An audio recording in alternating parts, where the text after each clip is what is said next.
Man, we are on point. Maybe we should just sit here for 60 seconds and look real sexy.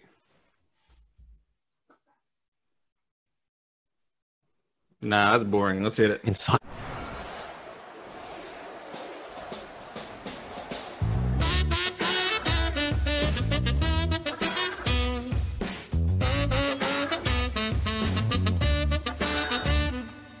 Welcome to the Business Over Beer Happy Hour, a daily dose of support for business owners, entrepreneurs, and people passionate about what they do. Hosted by Ben Surratt, Jonathan Kaler, and Jason Knope, it's time to grab a beer, enjoy some cheer, and join together. Well, hey, welcome everybody. It is the Business Over Beer Happy Hour, and I'm happy. And I see some good-looking dudes in front of me. But at this particular moment in time, there's only one I want to hear from. Who was that one, you might ask? It is Mr. Hashtag Respect the Hair himself. Mr. Space Cowboy. But we call him what, Knope? That's right, Spartacus. Mr. Jonathan Kaler. Happy Friday, Jonathan. Happy Friday, Ben. Knope is right on it as usual. Very quick on the uptake. Good job there, Knope. He didn't even give me a second. He gave you plenty of time. You know the answer. You should be right there ready to jump in. Come on. I was still muted. We'll go with that. Well, Ben, it is Friday Happy Hour. I'm excited to be here. I have a confession to make, Ben. I don't know if you see my name tag there. It says, respect the hair. Yeah. So just want to confess that, it's been a few weeks now. We've been in quarantine. My hair's getting a little long. I wake up in the morning, it's a little disheveled. After spending an entire day, teaching my kids, ready to pull it out. So, I gotta get it out of the way, and kind of been experimenting with the man bun. Don't you do it? And that's not even the worst part, Ben. Not even the worst part. Here's the real confession. I kind of like the way it looks. Oh no, dude! I'm not proud. Yep, I'm out. I'm out. I'm not proud of it. But should we get you some kale chips and a yoga mat too? So we need to get out of this quarantine so I can go get a haircut and get it cleaned up a little bit so that it's not long enough for that. Hey, speaking of bad haircuts, we got hashtag respect the head himself here, the gangsta of Hazeldale. He is the gift that keeps on giving. I am down with him, the KNOPP. Yeah, you know me. Jason Knope, welcome to Friday Happy Hour, my friend. How you feeling tonight, my man? Woo, I am happy it's Friday. I'm ready to not relax on the weekend probably, but it's Friday. I'm looking forward to having some beer, chatting with all of you guys. And hey, Ben, who do we got here with us today? We have Mr. James Henderson from Australia, but you're not. Where are you in Australia right now? I'm in Brisbane, Australia right now. Yes, indeed. Up from Melbourne. Standing, man. Well, thank you so much for joining us on Happy Hour. Anytime. Thank you. Thank you very much for having me on. You bet. Happy Saturday. So yeah, you're from the future. That's fantastic. I am. I can confirm Saturday is a good day. Awesome. Nice. For sure. Look forward to it. It's our first time traveling. Yeah, that's not bad.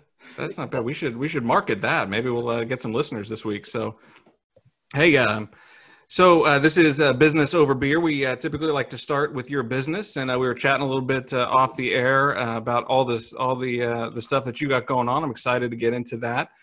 Just a little background. So, I had commented on a post that was in one of the podcast Facebook groups. I don't know, 6, 8 weeks ago, something like that. And I'm very selective in those posts that I comment on because you want to manage the trolls, you want to manage the salespeople. But I happened to comment on this post, and James commented back and reached out to us. And of course, my first inclination was, all right, is this a troll? Is this a salesperson? What's the deal here? But I am just so thankful that I happened to comment on that post and you reached out to us. It was so cool to kind of meet somebody from the other side of the earth who is, we have kind of a kinship. We've got a similar business model and similar type shows with your hospitality show. So It's so cool to connect with you like that, and we're just so thankful that you made the time to come on and do this with us.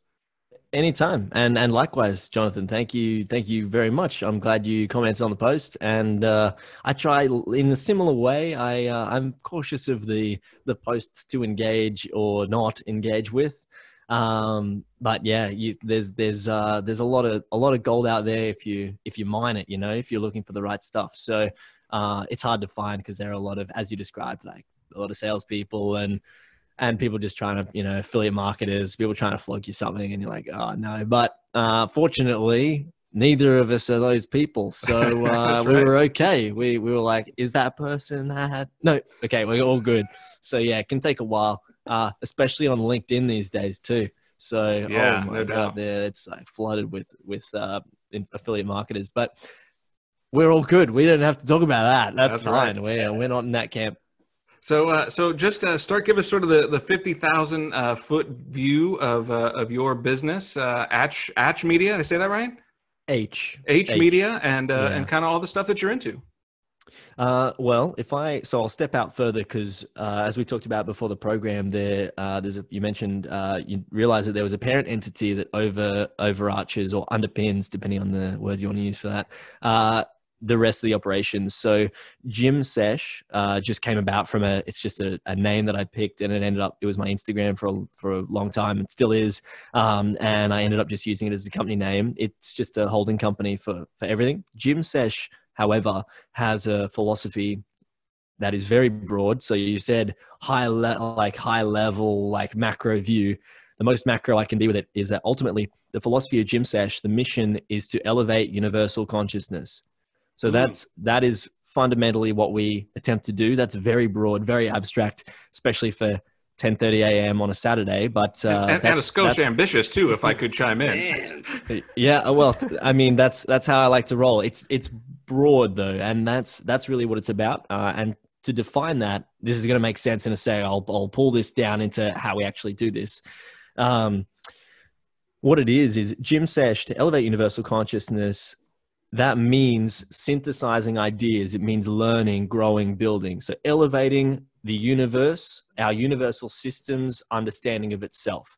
So to synthesize and expand ideas and build things, right? That's fundamentally what we're about, increasing the level and quality of communication in order to do that.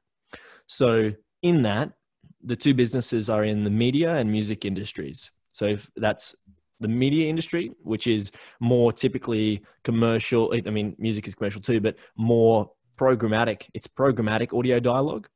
And then the music side is a more classical representation, artistic representation of sound.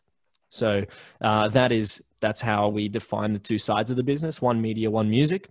H Media is a podcast network with a programming focus on the hospitality supply chain, anything related to food, drink, or anything along that supply chain. So that could be everything that Hospopreneurs, the original show, was related to, which is so everything from agriculture to entertainment. So we've had musicians on through to insect farmers and everything in between, PR companies, group founders, roasters, brewers, everybody. So that's the sort of ground we cover. And then the music industry, until the coronavirus, we were managing artists, but that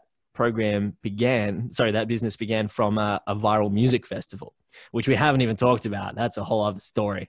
I haven't though. Address that if you want to. We'll get there. Oh, we've got a note. Okay, cool. I'm ready. That's awesome. Gosh, I mean, there is so much to unravel through all of that. So that's great. I can't wait to get a little further into that. But Ben, it's happy hour. Man, and I tell you something, TGIF, I'm thirsty for sure, and I'm ready. Well, why don't you kick us off? I got the big ass can, and I tried because James told me that they don't call this a can, it's a tin.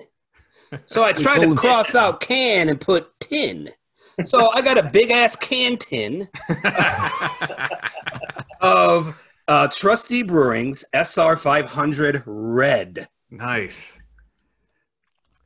We call that a tinny. We say tinny. Tinny. Yeah, crushing tinnies is what we Crushing would say. tinnies. Is drinking lots of beers. Yeah, There you go. Crushing tin. Oh, I love that. crushing tinnies. Love the glass too. Bit of a spill. Don't Yeah, worry. that's all right. I didn't Trusty see it. I Brewing. I didn't tell see you, it. what do you know? Have you been over to their place? I'm embarrassed to say that I've never been over to their place. Never. They've got a little place in downtown Vancouver that's off the main strip, and it's one of those breweries that I'm like, I gotta find my way over there, and I know. and I haven't. I'm embarrassed that I haven't. So I'm glad you're drinking that. I can't wait to find out what you think. I myself have the Ex Novo Brewing out of Portland, Oregon. Fine brewery. This is the Not Too Bright. You know, if the shoe fits. Not Too Bright Hazy IPA. What do you got there, Mr. Noper. Grandma's cooler. Yes. Oh, I'm sorry. What is it, James? It's not the. Oh, it's an esky. An esky. Esky. Yeah, we call that an Well- esky. An esky. Here in my esky, I've got my cup, and I've got some Storm Rider hazy or Pale Hazy, I believe is what it is. I can't find any information other than it's a collaboration between Mount Tabor Brewing and Binary Brewing in Colorado. But I assume it's called Rider. So There you go. Ah. Awesome. we'll, I James. see what you did there. James, what I see beer are what you did. drinking at 10:30 on a Saturday morning? Guys, I regret to inform you that unfortunately at 10:40 a.m. I'm not drinking a beer. I'm drinking a tall cup of instant coffee, which is way worse than a good beer. But look, it's bitter. That's about the only thing in common. Hey, That's about it. You got a smile on your face. It's happy hour, and anyone who's listened to your show knows from the intro that civilization was born at happy hour. So 100%. 100%. so happy hour Cheers to to all that. of you. Prost.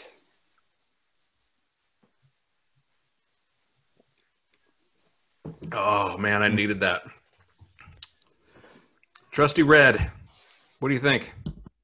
Malty, sweet, full of body, exactly what a red should taste like. It's perfect. Perfect. Awesome. And I will echo that with my hazy. It's juicy, it's bitter, not too bitter, a little fruity, just slides. This is one of those that is dangerously deceptive. I mean, it's 7% alcohol, but it'll just slide on down. Smashable. Smashable. Yes, smashable. Smashable. Yes. Crushing tinnies, man. Crushing That's titties. Crushing 16-ounce tinnies. That's a scary proposition, man. Crushing titties. How's yours, Canope? mine, it's pretty good. It's not the typical beer I drink, as you guys know. It's a little bitter at the end, but kind of grapefruity and a little citrusy. But it's good. I like it. I wouldn't crush a bunch of tinnies of this, but it's definitely a good beer. Awesome. Well, hey, we got a bunch of people to say hello to. Linda, she says, "Hey Ben, happy hour." Linda. Jesse is watching. My good friend Krista. Joe Yorchek is on. We actually have a question from Jesse Susanna who says, "Insect farmers?" Question mark. Yeah. So we'll address that. Sure. We got Jeff Hammerly is on. T Money is watching, and let's see. Cesar says salud, and Tracy said prost to us. So thank you all for watching. If you let us know what you're drinking, we would love to hear that. What's making you happy today? Let us know that you're watching. Give us a wave or a comment. If you have questions for us or questions for James, please feel free to chat them over, and we will get into them. So Sure. James, insect farmers? Yeah. So I had Sky Blackburn, who was the founder of online bug shop. You have to excuse me, and apologies to Sky if she hears this. I'm trying to remember the name of her business there. So she has an online insect business where she sells all of her insect products. She farms insects, and it's one of the largest insect farms in Australia. So she was taken in by the the Mars Accelerator program. So Mars has an accelerator program, and I'm guessing they have one in the States as well. But it went very well, and she's obviously doing well as an insect farmer. So she was one of my guests on the show. I think it was at episode 71-ish, about 71. Yeah, a little bit ago now. We're nearly at 100, so about to crack the big old hundo. Another slang for you. There you go, a bit of slang. Yeah, there you go. One hundo. Yeah, that's awesome. So when did you launch the Hospopreneurs podcast? The 10th of May, 2017. So we are actually coming up on 3 years in 8 days. Wow, that's awesome. Wow, that is awesome. Yeah. So James, when you say hospitality, I immediately think hotels, resorts, things of that, because my wife and I met at a hotel in a resort in Wisconsin. But what a lot of people don't know about hospitality and the hospitality business that I found out working there is that there's a lot of different things that go on behind the scenes to make everybody's stay that much better. And especially at the one that we worked at, it was a 5-diamond, 4-star resort. And I learned so much being in the hospitality industry, talking with people. Do you have any, being in the hospitality, you have a broad range, but do you have any friends or colleagues or former guests that are in the hotel motel industry in the resorts? And if you have you talked to them, and what are they saying through this whole thing? Oh yeah. So to answer your first question, yes. Firstly, I want to address, obviously, congrats, you met your wife at a hotel. That's awesome. That's a good story. Obviously, hotels, and you met your wife.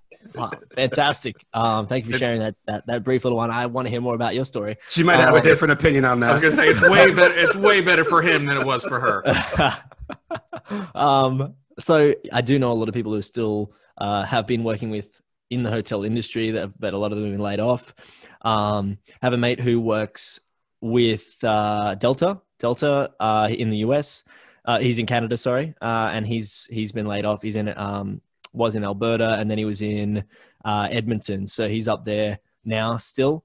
And good mate of mine from uni. Obviously mate's lingo too. Yeah, my friend. So he's up there, but he's hanging out till it's over.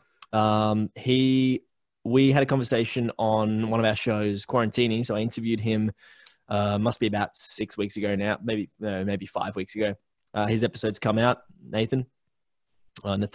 And anyway, basically he explained that it was really tough to manage the border, the Canadian border, because it's one of the longest international borders in the world. Right. And so he was just describing that it was a challenge for people to be coming across and going back, and that he was obviously struggling because lost his job there, but he's doing what he can in his town, in his city, and to work through it. And he's positive things are going to come back, and hospitality is still going to be strong. So people always want to hang out with other people, and we're social beings. We're finding a way to be social over the internet now. So this is it's still going to be strong, and I think there's actually going to be people are going to be itching to make their ideas happen after. So they're going to want to get out there and build things when things come back, when things start to turn again. Obviously, it's pretty sad at the moment and dire, especially in some places, and it must be very, very challenging in the US. Obviously, the numbers just keep rising. It looks like things are petering out just a little bit with more testing and obviously more people getting on board. But yeah, it's without going down that road. When things turn around, I think hospitality is going to be strong. Sure. Yeah. The other thing that I wanted to ask you is what people forget about the hospitality industry and hotels. A lot of their income is with having groups come in, doing conferences, and you dabble in that as well. So just talk a little bit about what that part of hospitality is going through as well. Yeah. I'm going to address that. I've realized I didn't finish the last question I'm sorry. there about, I've just realized the last bit of your question was around the behind the scenes. A lot goes on behind the scenes. I kind of want to pick that up after I address this question. Sure. So your question there is the physical event space. Obviously, everything has been shot, like it's dead right now. But people have pivoted to online events. We've done a couple of small, like local events, other than the music festival, which was an accident. So that, and I know Jonathan wants to pick that up. I see his smile. He's like, he's looking at that note again. Like, we're going to talk about that. So I know being a host, I'm like, okay, look at that note. So anyway, yeah, look, we haven't really done too much in the physical event world otherwise. Most of it's online. So we haven't been impacted too badly by the change in work. Most of our interviews were online anyway. It was the only way that, I could do interviews with awesome people overseas. Like I've got to, being in Australia, you got to get used to these things. You've just got to know that to have a chat with someone cool.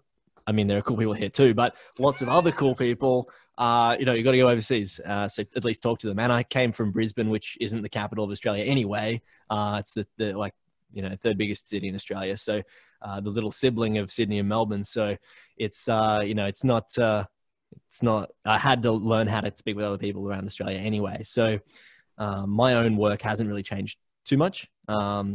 And in the event space, it's really, I've just been a guest on other things or attending other people's events, so webinars and whatnot. And they're obviously, everyone's hosting them now. So it's kind of been awesome. I'm actually enjoying staying at home and, we just hang out and drink a coffee with you guys. Yeah. And, cheers to that again. Here you go. Absolutely. Cheers. Thanks, guys. Cheers. And then, better have a sip. That would be rude otherwise. So things are good. Things are all right to answer that. And then I hope that answered that one. And Sure. I'll quickly address the last one there. Yes, a lot happens behind the scenes. When you kind of define hospitality in the first way that people like to address it, and that's in the retail space, on the retail end, the very customer and people think of the service industry as that point. We define it much more broadly as the entire hospitality supply chain. So from agriculture to entertainment, everything in between as well. So from PR, roasting, brewing, all sorts, from, like, if we're talking to venue owners, that's the retail end, and that's sort of where things began and where people think about the industry. But my background as an economist, or at least trained as an economist, covers that. So that's sort of, I like to look at everything, like what are the factors that really drive that market, and where are they supplying to, and where does that go? And there are all sorts of things that I like to look at anyway, but I won't spoil Friday afternoon drinks. Yeah, we can talk about it. Ask away though. If your listeners, if there's people out there, if you want to hear more about that, then please ask away as well. Send us a message, because I'll happy to talk about that. That's what I do. So happy to. I don't want to bore these guys though. No, not at all. In fact, I'm intrigued by that idea, and I think that's really important. And I think it's smart to look at the whole ecosystem of hospitality, and what are the things that feed the hospitality industry, not just the industry itself, right? And so to go those extra layers deep. For you as a podcast host, for you as a media company owner, and as an economist, it's smart for you to really, if you want to understand that market, understanding all the facets of that, I think is really smart and really important. Yes. I think fundamentally, what I have always liked to do is ask questions. And as a podcaster, I ask questions. As an economist, I ask questions. As a bartender, I ask questions. And really, it's just about understanding how people work, what they're thinking, trying to understand what people are thinking, what they want, and giving that to them. If it's a service or a product, or like just trying to understand how people are thinking and what they like and dislike. I find that really interesting. And that's why I enjoyed studying economics and behavioral and evolutionary economics was my favorite field in economics. And in recent years, behavioral economists have won the Nobel Prize because their work has been so revolutionary. It's so fascinating. Yeah, I just find I'm like that's my thing. Like I like that. So, and the only way you expand your mind is by asking questions, right? 100%. Yeah, 100%. If you don't ask the questions, you're not going to get any answers. Even if it's not the answers that you want, you're still asking those questions. Yeah, I like to say, and it distills it into something, pun intended, into something very small. But the phrase that I have used before is ask big questions, get big answers, or ask better questions, get better answers. It's ultimately that not always the case that when you ask a better question, you will get a better answer, but you need a better question to get a better answer. So the better your quality of your question, the better quality the answer can be. Right. So that's how I look at things. And it's like, I think about it as, not as a philosopher, but philosophically and economically. I think about it as a podcaster. How can I get more out of this answer or this space? How can I increase the level and quality of communication? How can I increase consciousness, universal consciousness, right? That's fundamentally what I attempt to do every day. So that's a great segue, because that was going to be my next question anyway. Where does this sort of desire for elevating the universal consciousness come from, and why the focus on the hospitality industry as a way to do that? Where did those two things sort of cross for you? So that's a good question. That's a good question. It's a long answer. Is it a better question or just a good question? Oh, it's a better question. All right, good. I hope that my answer is good enough to answer your better question. To make that a shorter answer than it would take, because it's a number of years that have brought that into being what it is. So in elevating consciousness, it took me a number of years to get those words, to find those words that was actually what I was striving for. What I did was I started a group while I was at uni. I started a group that just hung out. We just caught up on Thursday nights. I was just like, hey, these are the best people that I know. And I put them in a little Facebook group, private Facebook group. And I'm like, hey guys, Thursday night, come along, let's hang out. There were like 20 people, and I invited them all to this Thursday night, and like 2 of them came or something. And I was like, oh no, that's a shame, because it would have been good for all you guys to meet each other. And then the next week, 3 people came, and I was like, sweet, okay, there's 1 more. Awesome, that's cool. The next week, 4 people came. I was like, great. So you can kind of see, obviously, it's like a small bit of growth. It got to about 7 or 8 and petered. And I was like, oh, these are pretty awesome. But some of the original people dropped off, and new people came. Their friends came. Their friends started coming. And so then it ended up settling on this new sort of group. Anyway, it kept growing. And over 2 years, I just kept going every Thursday night. I called that Thursday night the Knowledge Exchange. Now, the Knowledge Exchange, I don't think I have that name anywhere. There might be a public Facebook event or anything, or something there out there. But ultimately, through that group, I was asking these questions with these other inquisitive, curious minds. So it wasn't about, just getting together and having a laugh. It was about getting together and discussing ideas. We discussed philosophy, business, marketing, just human behavior, trying to understand how things work. How does the great machine of existence work? And so we used to ask these questions to each other, and I'd ask like sort of prompt questions, and I'd be like, what are you reading this week? What are you learning about? What are you interested in? A new person comes along. I'm like, okay, I don't care about what you do. The only reason I would ask what you do is because I'm trying to understand the lens at which you look at the world. That's the only reason I ask about what someone does. I care about why you do what you do and who you are. Fundamentally, I want to know who you are. So through that, I would ask these people these questions. And over 2 years, this group developed into a group. It's about 100 or so in this Facebook group. Now, people don't really engage in the group, but they did engage in person. And the way that I know this is because after 2 years, I had a bit of a round table. In fact, not literally a round table. It was a rectangular table, big, long table. 12 people sat at this table. And I said, hey, look, I had a meta chat with them. And I'm like, what's going on with this group? This is going to make sense in a minute. If I can see there the couple of glazes, but trust me, this is going to explode in a sec. Not at all. It's actually what it is.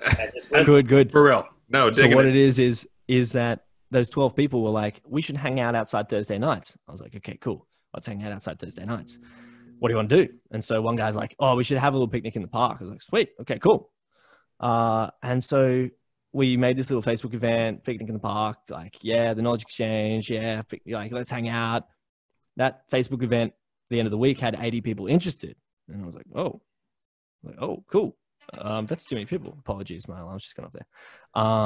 80 people. I was like, oh shit, okay. So we've probably got to do something. And anyway, we kept going. End of the next week, it was 350 people interested. And I was like, oh, okay. This thing keeps going. It just keeps going. It's just like 400 people the next day, 500 people the next day, 600 people, 700, 800, 900, keeps going. My friend and I were like, uh-oh, what are we going to do? He got concerned and he's like, this isn't for me. We need to shut this down. Like, no way. This is no, we're not doing this. I'm like, yes, we are. Oh. Yes, we're doing this. This is a thing. And so he's like, no, not for me. I'm a neuroscientist. I don't know how to run an event. I'm out. And I'm like, okay. But like, okay, I worked in hospitality a long time. I've run a lot of events. I've never done anything like this, but let's do it. And so it kept going. So I started using I started leveraging this viral event to get press. I started getting radio interviews and publication mentions, and it just kept going. It just kept going. We got mentioned on a popular breakfast radio show, just on the show. Still don't even know what it was. And the thing spiked again. Ended up reaching 240,000 people. Yeah, the event reached 240,000 people. Yeah. I like the smile down there. So I ended up reaching 240,000 people, and I reverse engineered this event to host a little music festival. So multi-stage. Oh my god! There are some podcast interviews I've done which are just about this. Like it's like this. The story of this event. So I won't go into all the details around that. Cause there are other things that are exciting as well, but, we can talk about that if you want, but, there's like, that's a whole story in itself. So it was called, this is actually more Australian lingo. It's called the City Bush Doof. City Bush Doof. Now a doof, we call a doof. It's effectively like in the US, like Burning Man, you know, how it's like a party out in the middle of nowhere, right? Okay. I love it. Now we call them doofers, people who like those sorts of parties. I'm not into those parties. It just kind of happened. It just like rolled. Like everyone wanted to come to this event called the City Bush Doof. And so I was like, you can imagine that, and bush too, obviously like the outback, right? The forest. So City Bush Doof is what we called it, and it exploded. It turned into this event, and now I accidentally own a music festival. So oh my goodness. The thing didn't have a massive turnout in the end. It had like 300 people. Small. Very small. But the event reached 240,000. And so I can use that to market to people. Any music events in that, especially in Brisbane, have the ability to hit those people again. People in Australia who want to hit that market, or people who want to advertise to them, they can. So we can still hit that same market because of the event. So they're people that we can advertise to. When you saw that number of 250,000 people, yeah. 239,500. It's 240,000. Yeah, so almost. So I just want to correct that. In case someone looks it up and they're like, "Come on, Ben, hang on. That's not 250,000." Okay, I just want to make that really clear. Yeah, sweet. There had to be a double take, right, to make sure that you got it right. You're probably like swiping down, refreshing, like, is that the right? Yeah. Yeah. What was your immediate thought right after that? So the first the 240,000 came on, like it like waved on, right? It was because it wasn't just like one day, it was like bang and everyone's talking about it. It came on over a few months. So what happened was I was just lying in bed. That moment that you're asking me about happened the end of the second week when it was 350 people. So when I was like, because we just invited like 20 friends, like 10, like even 15, 20 friends. It was just like, yeah, let's just have a little party. Remember, this started as a picnic in the park. Yeah. We're just like, just like get the little 7 people. Blanket. Yeah, then a small kegger, and then boom. Yeah, because it wasn't even an event for the whole group of 12 that were at that meeting. You know, it was like we were just hanging out. It was like, one person said, I'd like to hang out outside Thursday nights. And so I said to everybody else, I'm like, who would come along to this? And like 6 of them were like, yeah, I'd come along. Like, yeah, it'd be fun. Sure, that sounds good. And so I was like, okay, that's good enough for me. And so we made this event. Yeah. So I really want to get into this. Is it okay if we continue to talk about this for a little bit? Of course. This is intriguing to me. So I'm not even sure where to start. So this is supposed to be a picnic in the park for 10 people. Well, roughly. Yeah. Did it have a date? So like, how did you get the date to sync up right? And at what point were you like, music festival? That's what we're gonna do. Like, how did you get from picnic in the park, trying to talk about the ideas of the day with your friends, to we're gonna go have a music festival? Yeah, so I believe that what really drove this is without getting esoteric again, it's like the energy that was put into this community is what went behind the ideas of the event, because the same concepts were part of that. And really what the group was about, I'm going to answer your question. What that group was about was sharing ideas, expressing these concepts and questions, and learning, growing, building. The same thing as Gym Sesh.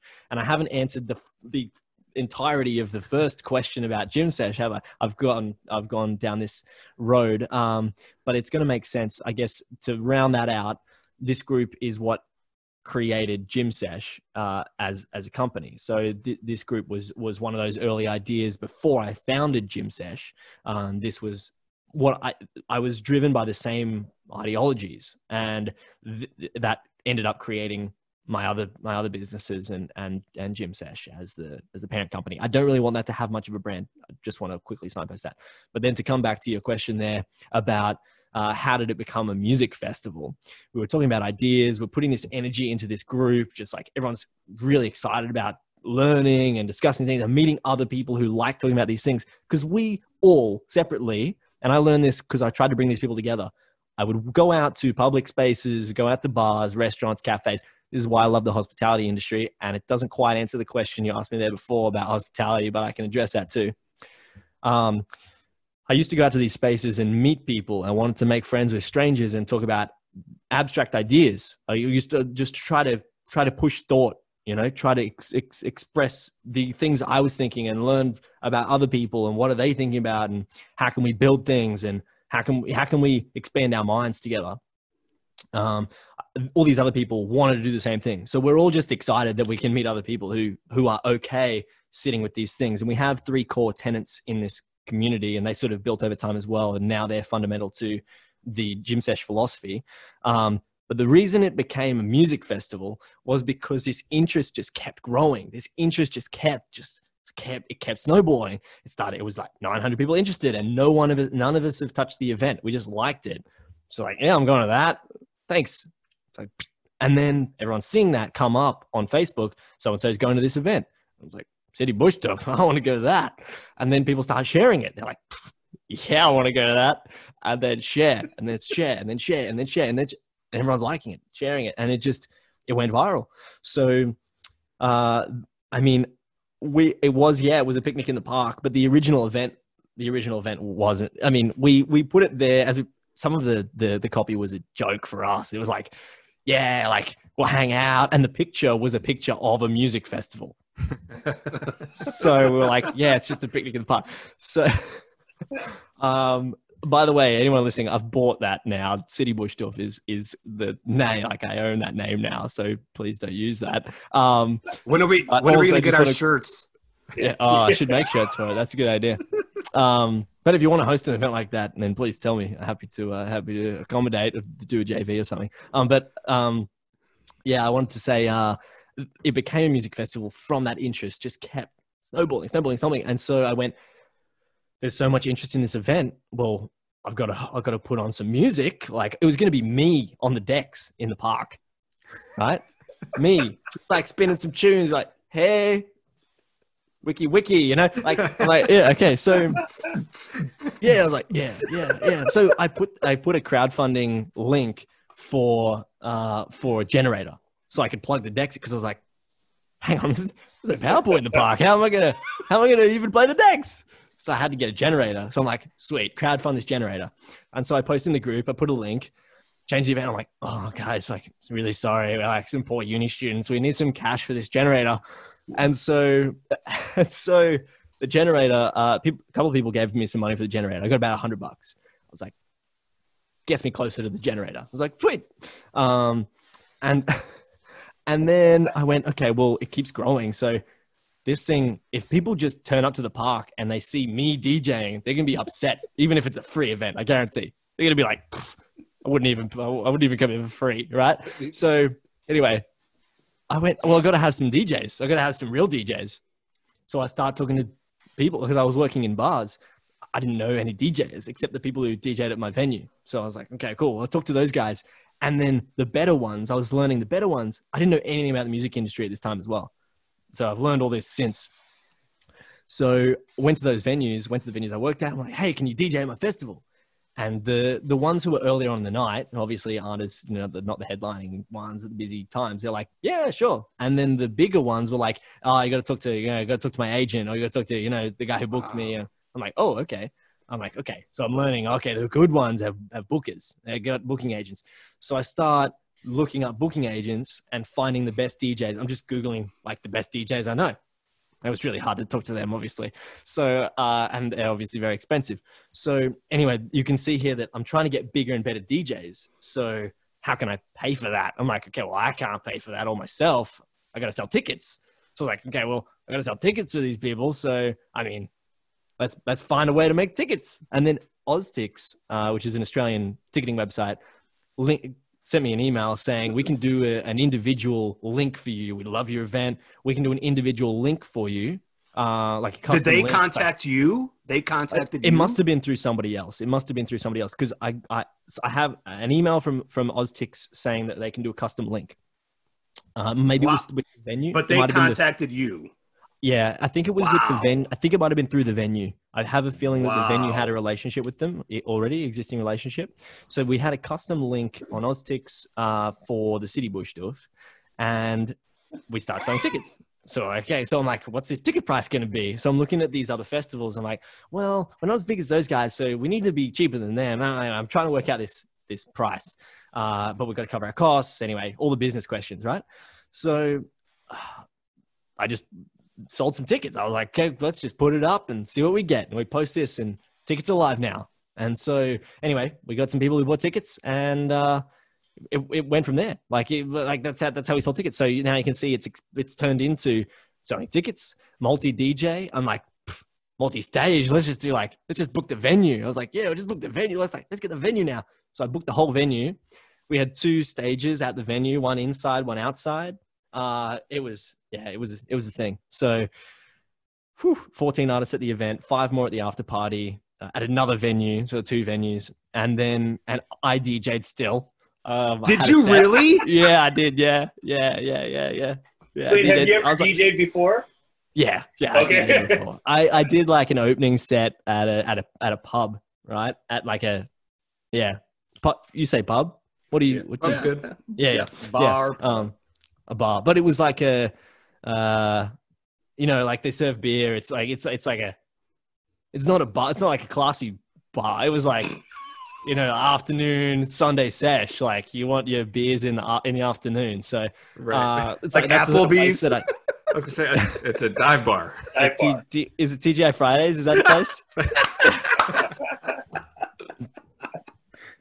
Oh, that's funny, man. So yeah, Oh, man. I mean, so yeah, I don't know if that's the sort of joint, but it was like an afternoon session. Had great tunes, of course. Yeah, got the best tunes, but Duh. yeah, please, no one even questioned that. Please don't question that. So look, I mean, that was the vibe. It was a good time, and I DJ'd before like a couple times, and had a set at my own event. I'm like, it's my event. I'm gonna DJ at my own event. Heck yeah. Hell yeah. So Oh man, that is incredible. That's a monumental story. Cheers. I had visions of like the fire festival coming on where We had some. 239,000 and change. I was thinking, where are they going to put the tents up at? And where are these people going to stay? Thank God it was not like that. No, thank God. We did have some questions early on, and I'd not heard of Fire Festival, so I was like, uh-oh. Some people are commenting on this event saying fire. I'm like, I know what that is. I'm like, uh-oh, that's not good. Like, there's no fires here. Like, uh-oh, what's going on? I was concerned, and a lot of people thought it was fake, so they didn't come. But yeah, it was very much a real thing. Well, I mean, what's the ultimate lesson in there is, you know, you follow your passion, you follow what you want to do, and when an opportunity presents itself, you take the risk. And you didn't have any of the answers. I wouldn't even say you didn't have some of the answers. You didn't have any of the answers. You don't know how to do any of that. And what an opportunity to learn some of the ins and outs of doing this, which is, I'm assuming, it has propelled you further into that industry, and has, of course, given you the background to launch other parts of your business. So absolutely incredible. At the very least, it taught me about music events. It taught me about events. At the very absolute very least, it taught me about events, and it built me a contact base in that industry. I now know like most of the music festival bush doof owners and music festival owners on the East Coast. So the East Coast of Australia, that is. So yeah, I mean, at the very least, it did that. We were speaking with sponsors. There were all sorts of brands that were like, I was like, oh, send them, and you're like, these are how many people we've reached. And they're like, wait, how many people? I was like, okay. So it was good, you know, and no craft distillery or brewery looked at it twice because they're like, shit, we can't really, I don't know if we have the budget for that. And I was like, no, you have the budget. It's okay. I was like, so we ended up having a couple of brands get behind us. Bacardi was kind enough to donate stock, and then also with a few of their brands, and then also Red Bull also supported us. So they did promise some additional things like banners and like shades outside and stuff, but which we didn't get in the end. But they were kind enough to support us as well.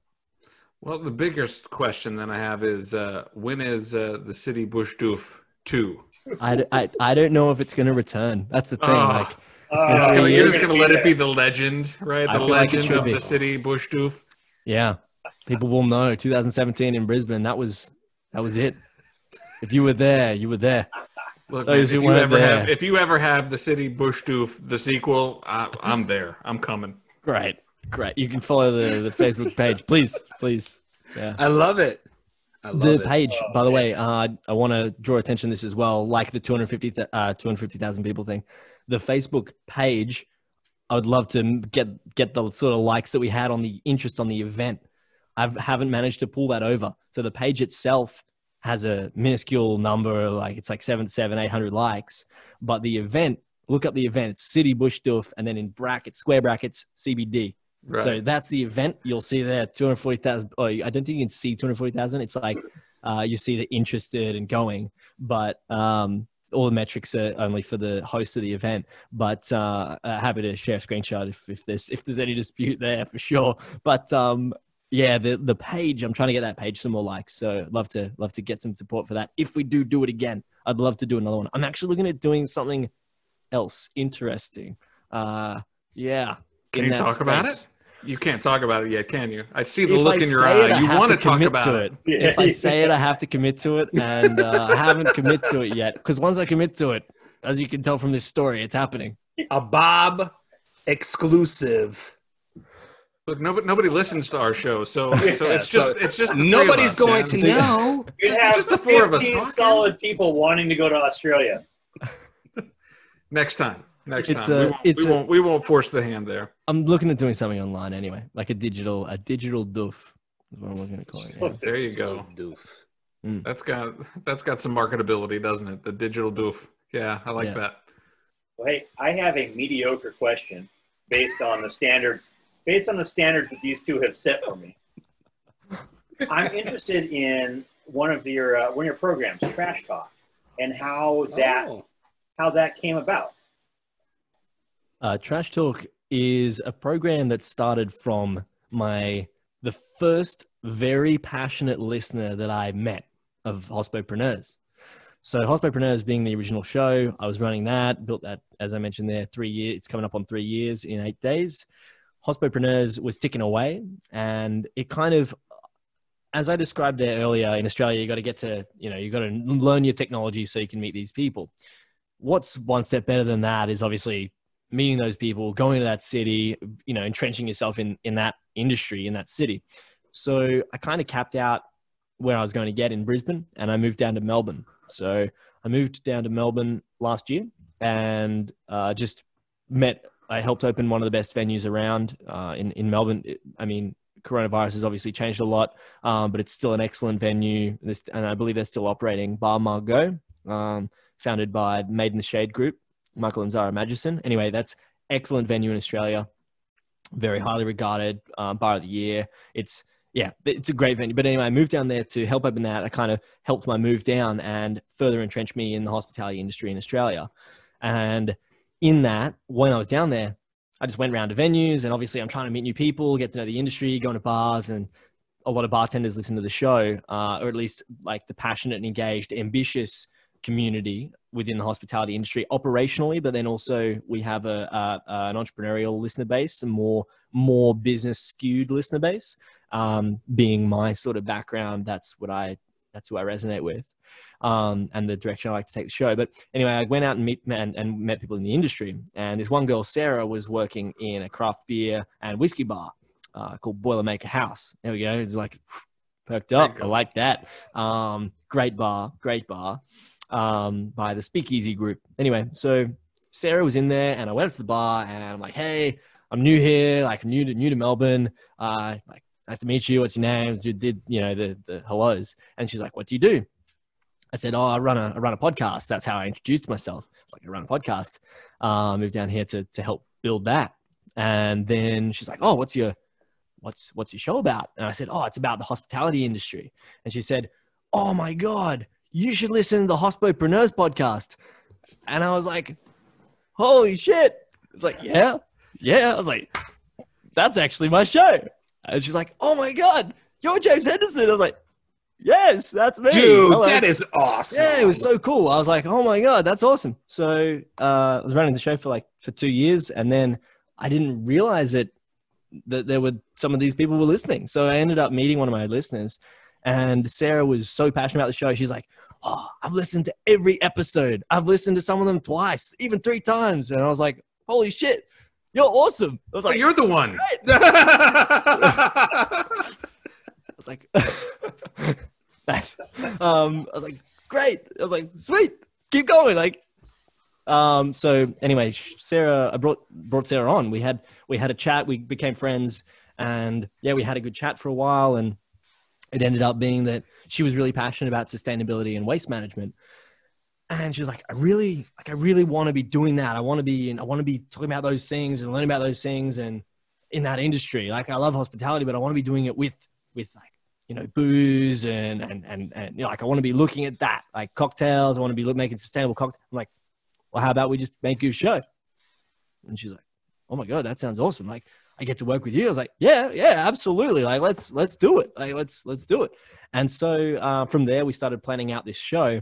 And I like to spitball ideas with the team, like names and designs and these sorts of things. And Sarah and I came up with Trash Talk as being a show that discusses sustainability and waste management. So now she hosts that. She's finished season 1. So we did 10 episodes for season 1. She's got a couple episodes for season 2. and it's going well. So people loving the show. Anyone who's pitched me for hospopreneurs that has maybe fit better for Trash Talk, I forward them over to there, and Sarah gets to cover them. And she's been able to get some excellent guests from early on, so she hasn't had to do a lot of the hard yards that a lot of podcasters have to do to start building the reputability of. Is that a word? I hope that's a word. It is now. Love it. It is now. Let's run with it. We'll put that in the Aussie vocabulary lesson. Thanks. I was just saying, we'll just plug it in there. I like to make up words. It sounds like it's a word. So yeah, those early stages, you've got to, as you guys will know, people have to be like, oh, that's a show that I really respect. Like, I know that if people ask me to go on that show, it's a good show. And PR companies started really respecting hospopreneurs. They pitch me guests. And so Sarah hasn't had to do those things to build up to that because hospopreneurs had it. And so I just forward her those great guests, and instantly her show's highly regarded. So that's how we've built things with Trash Talk. So anyway, now Sarah's got a great show, and she's done season 1, and we're going to do season 2. So dude, that's awesome. Thanks, man. Oh man, that is incredible. Before you go, we have a lot of our viewers and our listeners are entrepreneurs, small business owners, and you talk about asking questions. During this time, in the COVID-19 time, what is the one question a small business or entrepreneur should ask themselves right now? Just give me one question. The first thing that comes to mind is not a deep question. Everyone is asking, the one question everyone's asking is, how can I survive? Right? How can I survive and then thrive out of this environment? The question is, how can I thrive in this or out of this? So the answer to that really depends on a lot of things. To give you the question, like to answer your question, it's a question. My answer is a question. How can I thrive? That's the question you should be asking yourself.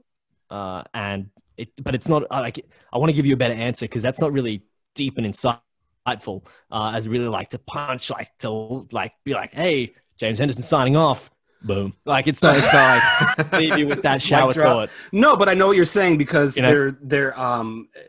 it's really easy. And we talked about this with other business owners. It's really easy to have that woe is me,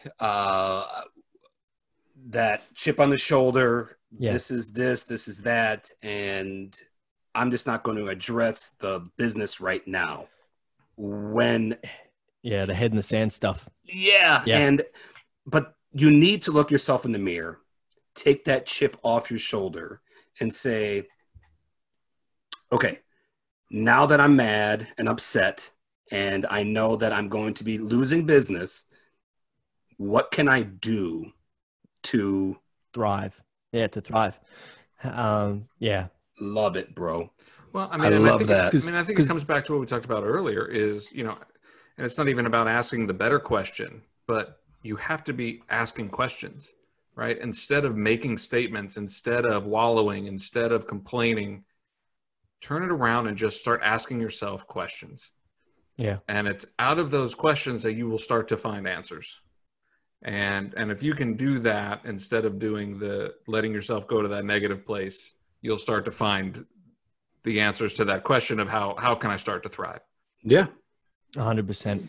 I mentioned the tenets of philosophy of the tenets of Gym Sesh. We'll fix it in post. That's good. There's who edits? You're drinking coffee. Sorry, you want to try that again? Sorry, I cut you off. I'm an asshole. No problem. It's so the tenets of Gym Sesh and of that group of the Knowledge Exchange and Make It Happen was what it was called. It's now called Friends of Gym Sesh, the Facebook group, if anyone wants to find it. But basically, the tenets are curiosity, ambition, and humility. And curiosity, ambition, and humility. And I summarize that with 2 statements, and that's that you have to have I'm going to pull them up exactly for listeners here. So I'll give you exactly what they are because I've got them here. I've got them in a pitch deck as well on the website. I'm just pulled up this, listeners. 2, the ambition to acquire knowledge. That's the first one, ambition to acquire knowledge, and the humility to question one's own ideas.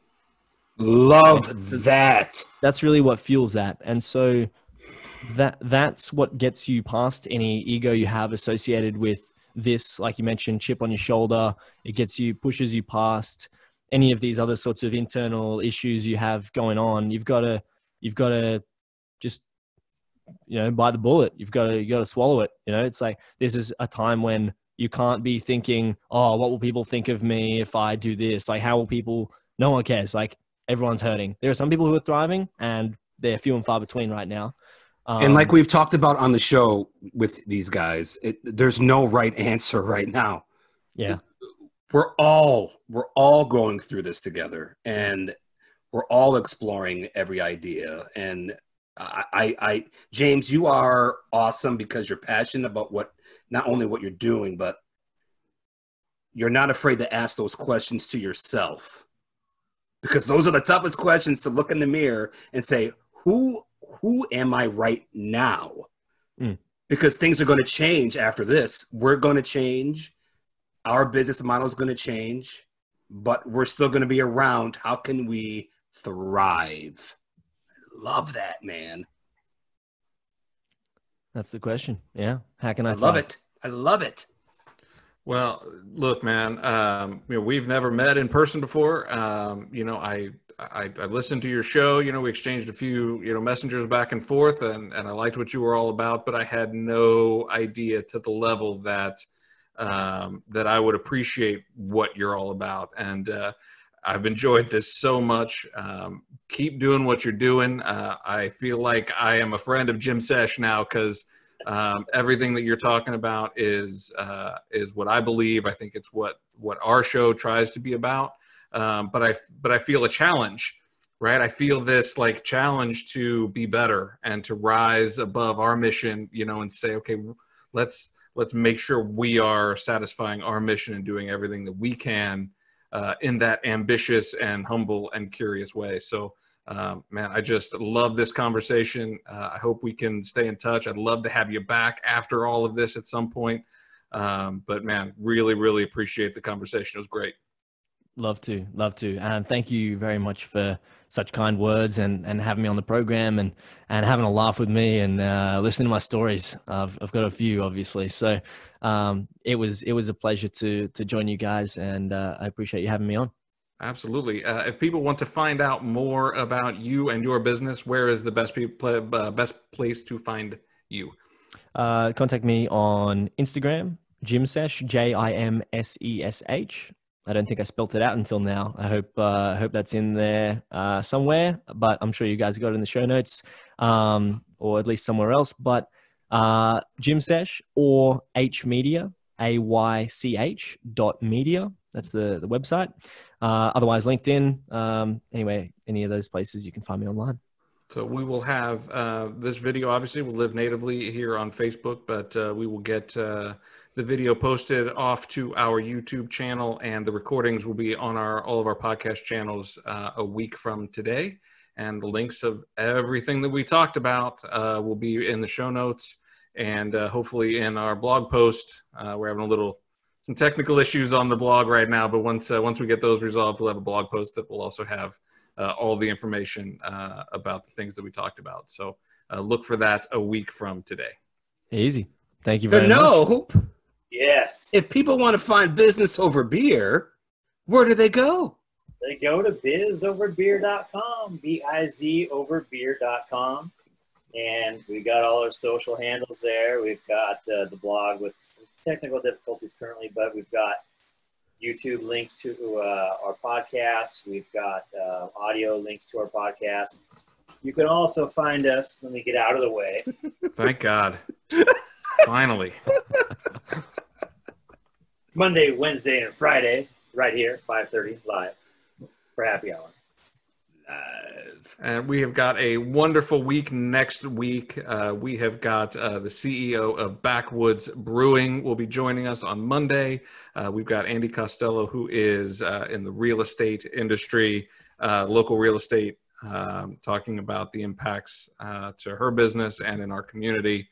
And then we also have Liz Bentley, who is director of pharmacy for a local healthcare group, joining us. So that'll be a really interesting conversation with her, talking about the impacts of this from her lens within the healthcare industry. So we got a really cool week lined up for next week. So hopefully you will all join us right here, 5:30, Monday, Wednesday, Friday. That's right. James, thank you so much again.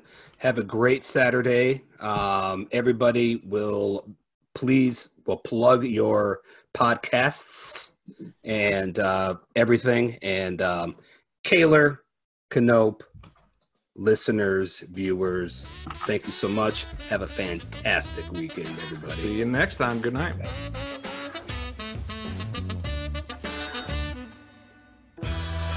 Business Over Beer reminds you to always drink responsibly.